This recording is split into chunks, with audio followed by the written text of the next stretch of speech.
Bonjour à tous à toutes, donc bonne année, bonne santé. Donc aujourd'hui, première vidéo de l'année. Ça fait un moment que j'ai pas fait de vidéo à cause des fêtes et puis mon ordi qui m'a lâché, enfin bref, on s'en fout.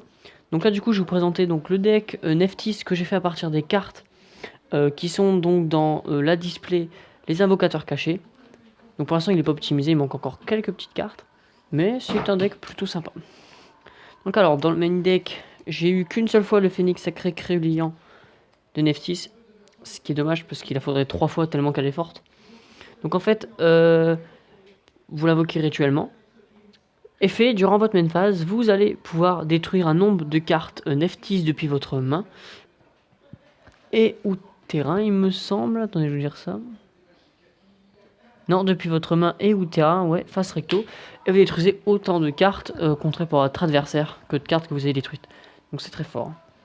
Ensuite, 3 adeptes de Neftis. Donc le deuxième monstre rituel de l'archétype, qui est assez fort. Hein. Vous l'invoquez rituellement. Cette carte invoquée rituellement, vous pouvez invoquer spé un Neftis depuis votre deck. Et le monstre invoqué est donc détruit à la fin du tour. Et si elle est dans votre cimetière, vous allez pouvoir détruire une carte Neftis depuis votre main et la réinvoquer spé. Donc c'est très fort. Ensuite donc l'incontournable Phénix Sacré de Neftis. Donc lui ici il est détruit par un effet de carte. À la prochaine de vos stand-by, il va donc être réinvoqué et va détruire toutes les magies et pièges sur le terrain.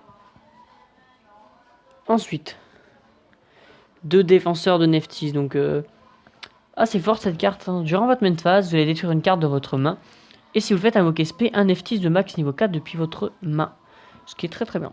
Et durant votre stand-by phase, cette carte est détruite dans le cimetière, vous allez pouvoir détruire un monstre Neftis depuis votre deck. Donc vous avez forcément compris, donc ils ont forcément des effets s'ils sont détruits par effet de carte. C'est un deck quand même assez fort et pas trop mal. Ensuite, 2 matriarches de Neftis.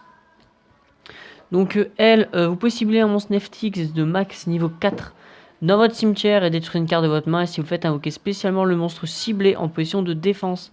Mais ces effets sont annulés. Et si cette carte est détruite par un effet de carte, durant la prochaine stand-by, vous allez pouvoir la réinvoquer spé. C'est plutôt sympa. Ensuite, 2 serviteurs de Neftis. Donc vous allez la sacrifier avec un autre monstre et invoquer un Neftis, un Phénix Sacré de Neftis depuis votre deck. Ça c'est vraiment bien. Ensuite, 2 chroniqueuses Neftis. Vous allez cibler un Neftis dans votre cimetière, détruire une carte dans votre main et si vous faites, ajouter la cible à votre main.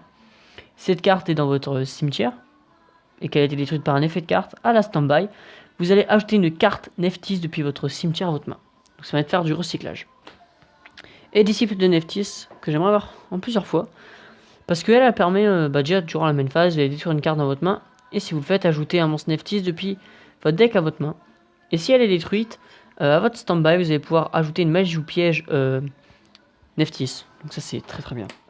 Ensuite, on va jouer 3 Manjou. 3 Manjou des 1000 mains. Donc quand on est invoqué normalement, vous allez pouvoir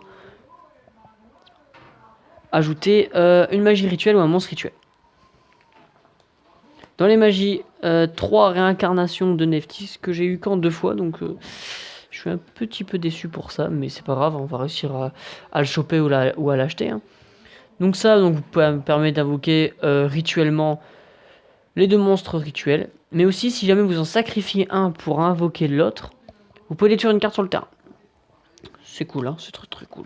Ensuite, le dernier espoir de Neftis, vous allez cibler une carte Neftis que vous contrôlez et une carte contrée par votre adversaire et détruisez-les. Ça, c'est vraiment fort. Surtout quand je vous présentais la piège. La piège avec ça, c'est très très fort. Ensuite, le rituel du renoncement, donc une vieille carte. Hein. Vous payez 1000 et vous invoquez un monstre rituel depuis votre main.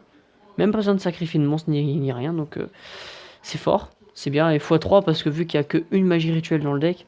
Enfin, x3, mais il n'y en a qu'une seule pour les invoquer, donc voilà. Ensuite, une carte que je suis très content d'avoir eu dans cette display, c'est le sarcophage doré en secrète en x3.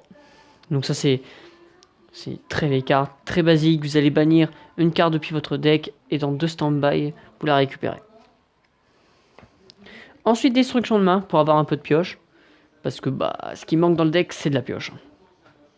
Donc vous défaussez 2, vous draw 2. Votre adversaire aussi.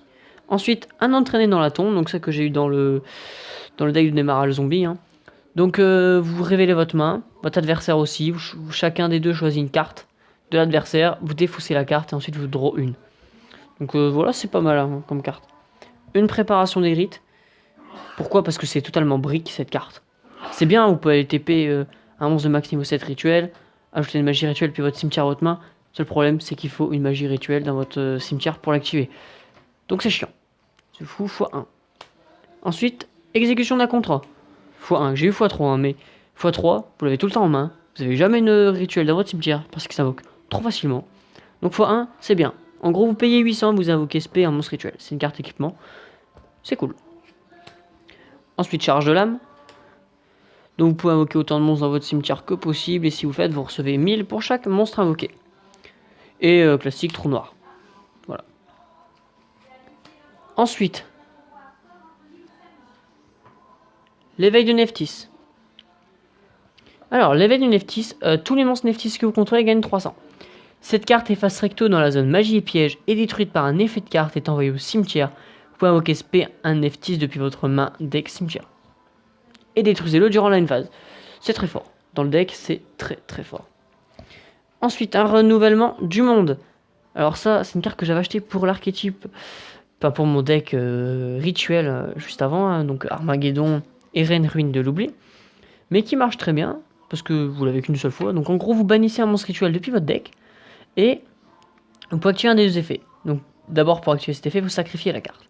Donc soit en fait, vous allez sacrifier un monstre, puis votre main, ou terrain, ou mélanger un monstre rituel dans votre cimetière et invoquer spell le monstre rituel, ou sacrifier cette carte et ajouter le monstre rituel depuis votre bannissement à votre main.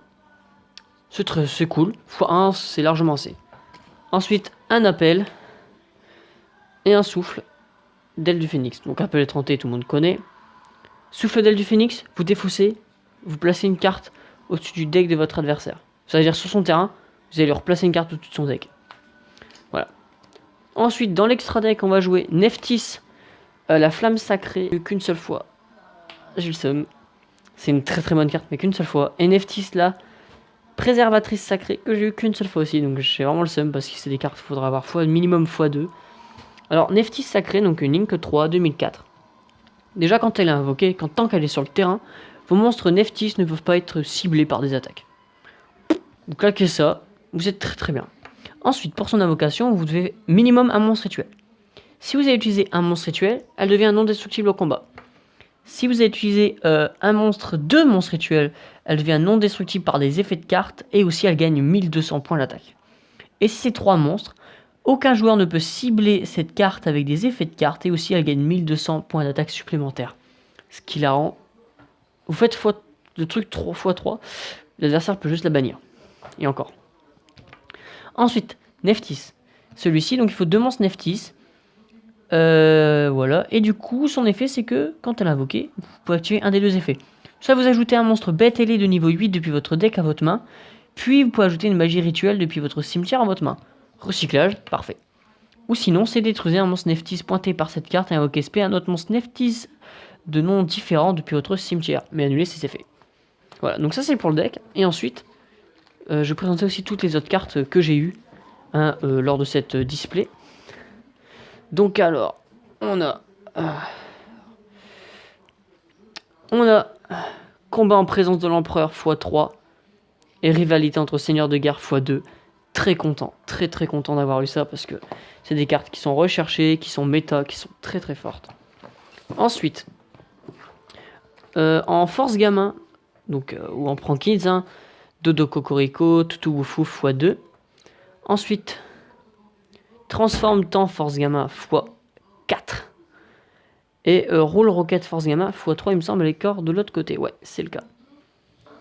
Ensuite, 2 lambrigolo, 2 gouttes rigolo, ici, et un franc fricolo. Voilà. Ensuite, là, 2 fois la magie de terrain. Ensuite, farce force gamin en x3. Flash fusion, très forte. Hein. Pendolium force gamin aussi. Plan force gamin x3. Ensuite, usine de recyclage que j'ai eu x3 mais que j'ai mis dans un autre deck. Ensuite, refusion, qu'on a eu x2 aussi. Ultra polymérisation. Assaut des rois du feu, que j'ai eu x3, que j'ai donc maintenant x5. Cercle des rois du feu, pareil. Désynchronisation. Exécution d'un contrat. Donc voilà, donc elle est encore de l'autre côté, hein, normalement. Ensuite, 2 autres souffles du phénix. Exécution d'un contrat, et après, c'est d'autres cartes. Après, on a eu des Shiranui. On a eu Samouraï Shiranui, Épée Spectre Shiranui, Maître Esprit Shiranui, que j'ai 4 fois. Métamorphose Mayakashi qu'on a eu 2 fois. Ensuite, Tsuangi qu'on a eu x3.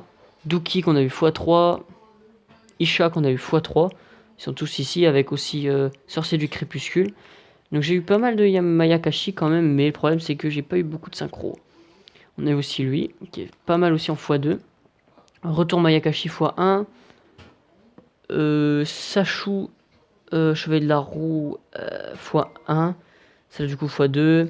Ensuite on a eu la Link, que j'ai été vraiment content d'avoir, parce que pas sûr quoi. Parce que vu mes taux de drop Mayakashi, j'ai pas eu beaucoup de synchro. Hein. J'ai eu que ça en synchro. Synchro Mayakashi, j'ai eu que ces 4 là. Puis après j'ai eu Tatsunoko x2. Donc j'espère que cette vidéo vous a plu. Je vous dis donc à la prochaine et à plus pour une prochaine vidéo. Ciao.